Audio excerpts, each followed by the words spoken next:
स्वागत है आप सभी का मेरे YouTube चैनल ग्रामर मास्टरमाइंड में। टेंसेस की इस सीरीज में आज आप सीखेंगे प्रेजेंट परफेक्ट कंटिन्यूअस। दोस्तों, इसकी पहचान देखते हैं, किस तरह से हम पहचानते हैं कि ये वाक्य हमारा हिंदी का ये प्रेजेंट परफेक्ट कंटिन्यूअस है। इसकी पहचान ये है कि हिंदी वाक्यों के अंत में रहा है, रही है, रहे हैं, रहा हूँ, रही हूँ शब्द आते हैं तथा वाक्य में कोई निश्चित या अनिश्चित समय दिया होता है। देखिए दोस्तों, इसकी पहचान सेम वैसी है जैसे ही हम प्रेजेंट कंटिन्यूअस की थी, लेकिन फ़र्क सिर्फ इतना है कि इसमें कोई निश्चित या अनिश्चित समय भी दिया गया होता है। इसके पॉजिटिव रूल की तरफ चलते हैं। सब्जेक्ट के बाद हम क्या करते हैं, हैज़ बीन, अगर एक वचन करता है तो हैज़ बीन लिखते हैं, अगर बहुवचन करता है तो हमारा हैव बीन लिखते हैं। उसके बाद वर्ब की फर्स्ट फॉर्म में आईएनजी लिखते हैं, उसके बाद ऑब्जेक्ट, ऑब्जेक्ट के बाद सिंस या फॉर का प्रयोग करते हैं, उसके बाद हम टाइम को लिखते हैं। तो दोस्तों, यहाँ पर हम देखते हैं कि सिंस या फॉर हम ये दोनों में से एक यूज करेंगे, लेकिन सिंस कहाँ लिखेंगे, फॉर कहाँ लिखेंगे, ये डिपेंड करता है हमारे निश्चित या अनिश्चित समय पर। अगर हमारा कोई निश्चित समय है तो वहां पर हम सिंस का यूज करेंगे, कोई अनिश्चित समय है तो वहां पर हम फॉर का यूज करेंगे। इसका एक एग्जाम्पल देख लेते हैं। रवि 2 बजे से क्रिकेट खेल रहा है। यहाँ पर रवि एक वचन करता है, एक वचन करता के बाद हमने हैज बीन का यूज किया है, उसके बाद वर्ब की फर्स्ट फॉर्म में आईएनजी लगाया है। प्लेइंग, क्या खेल रहा है, क्रिकेट, कब से, सिंस 2 o'clock, यानी 2 बजे से।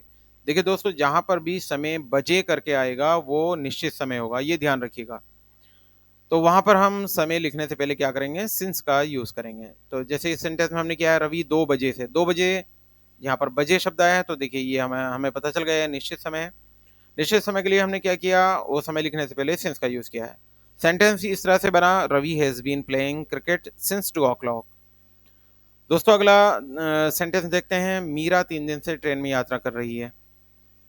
पहचान हमें ये पता चल गई, रही है शब्द से हमें पहचान हो गई, और इसमें समय भी दिया गया 3 दिन से। इसमें जो भी समय दिए गए होंगे दोस्तों, एक बात और ध्यान रखना है, वहां पर ये से शब्द जरूर होगा।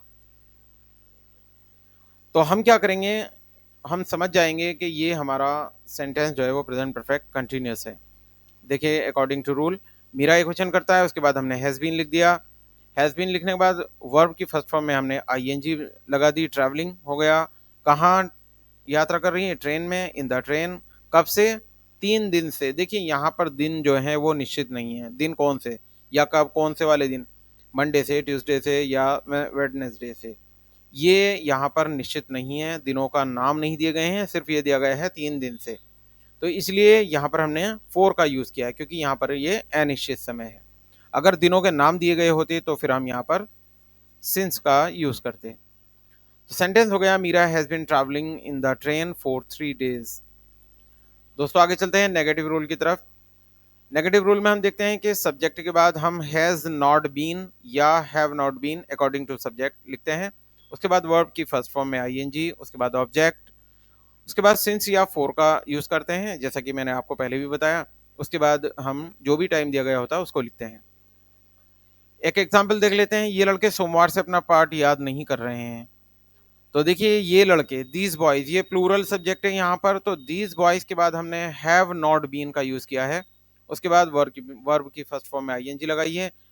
तो ये हो गया, these boys have not been learning, क्या चीज, अपने पाठ, देयर लेसन्स। दोस्तों, मैंने एक टेबल बनाई है इस ट्यूटोरियल के लास्ट में कि अपने के साथ, किसके साथ, अपने के साथ क्या आता है, तो आप देखिएगा बाद में। जिस तरह से यहाँ पे दीज बॉयज आया है तो अपने के लिए यहाँ पर देयर आया है, देयर लेसन्स।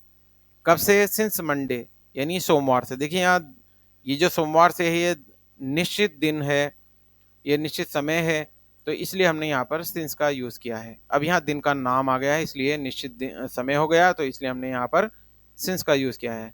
सेंटेंस हमारा हो गया, these boys have not been learning their lessons since Monday. दोस्तों, आगे चलते हैं हम इंटरोगेटिव रूल की तरफ। इसका पहले पार्ट में आते हैं। हम देखते हैं यदि क्या शब्द वाक्य के शुरू में आ जाए तो क्या करते हैं हम। तो सबसे पहले हम अकॉर्डिंग टू सब्जेक्ट, अगर सब्जेक्ट एक वचन है तो हम हैज लाते हैं, बहुवचन है तो हैव पहले लाते हैं। उसके बाद सब्जेक्ट को लिखेंगे, उसके बाद अगर हमारे पास वाक्य में नहीं शब्द आए तो हम नोट को लिखेंगे, अदरवाइज छोड़ देंगे। उसके बाद हम बीन लिखेंगे, उसके बाद हम वर्ब की फर्स्ट फॉर्म में आईएनजी लिखते हैं, और उसके बाद ऑब्जेक्ट, उसके बाद सिंस या फॉर, जैसे मैं पहले बता चुका हूँ, उसके बाद टाइम, और उसके बाद क्वेश्चन मार्क, ये जरूर लगाना होता है। एक एग्जाम्पल देखते हैं, क्या नीतू सुबह से कपड़े धो रही है। तो देखिए नीतू एक वचन करता है तो हमने हैज पहले लिखा, हैज नीतू, उसके बाद बीन लिखा। देखिए नॉट हमने यूं नहीं लिखा क्योंकि हमारे वाक्य में नहीं शब्द नहीं आया है। तो ये सब हमारा वाक्य हुआ, हैज नीतू बीन। उसके बाद वॉश माने धोना होता है, आईएनजी क्रिया में लगा दी वॉशिंग। क्या चीज, क्लॉथ्स, कब से, सुबह से। ये देखिए निश्चित समय है सुबह से, तो हमने लिखा सिंस मॉर्निंग। तो सेंटेंस हो गया हमारा, has Neetu been washing clothes since morning.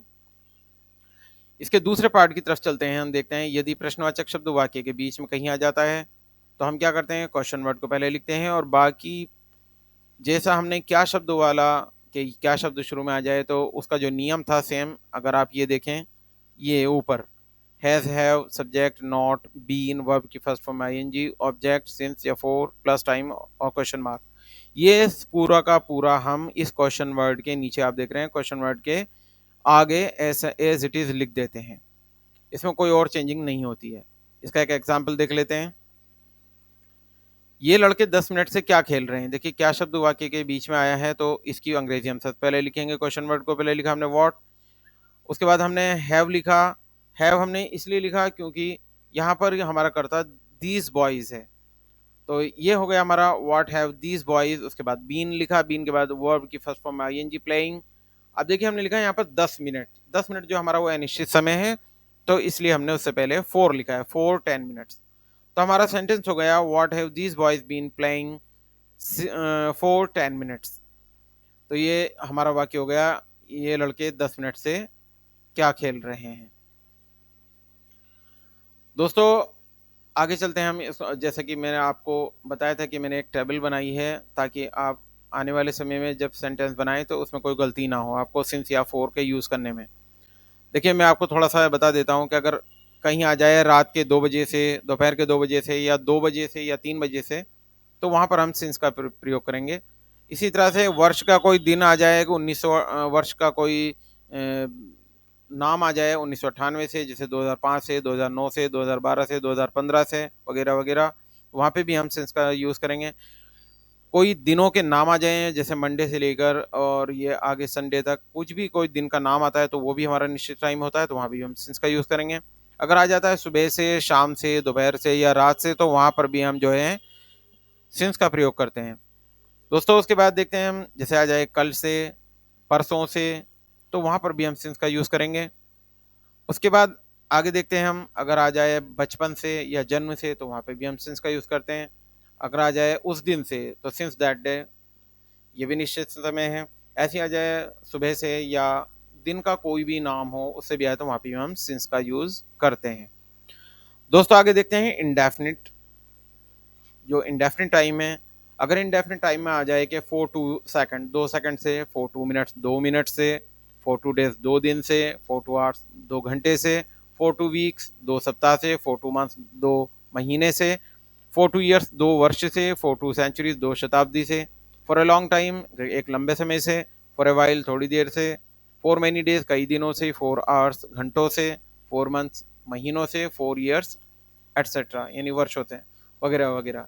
इस तरह के ये कोई भी अगर आता है तो वो हमारा अनिश्चित समय होता है और उसके लिखने से पहले हम जो है फोर का प्रयोग करते हैं। दोस्तों मैंने अभी आपको बताया था कि अपने के साथ हम क्या लिखते हैं, उसकी एक टेबल मैंने आपको ये यहाँ पर जनरेट की है। आई के साथ माई लिखते हैं, यू के साथ योर लिखते हैं, दे के साथ देयर लिखते हैं, वी के साथ और लिखते हैं, कोई प्लूरल सब्जेक्ट होता है उसके साथ देयर लिखते हैं, ही के साथ हिज और शी के साथ हर और इट के साथ इट्स, और कोई सिंगुलर सब्जेक्ट होगा जैसे कि ही है तो हिज, शी है तो हर और इट है तो इट्स आता है। दोस्तों ये थी आज हमारे प्रेजेंट परफेक्ट कंटिन्यूअस की क्लास। उम्मीद करता हूँ कि आपको बहुत अच्छे से समझ आया होगा। अगर आपको मेरा ये पढ़ाया हुआ समझ में आया है और अच्छा लगा है तो दोस्तों आपसे रिक्वेस्ट है कि आप मेरे चैनल को सब्सक्राइब कीजिए, लाइक कीजिए, शेयर कीजिए, और आपकी कोई क्वेरी है तो आप मुझे कमेंट बॉक्स में जाकर लिखिए। जो भी आपकी क्वेरी होगी उसका जो भी सलूशन होगा वो मैं आपको इसी चैनल के माध्यम से आप तक पहुंचाऊंगा। Thank you for watching.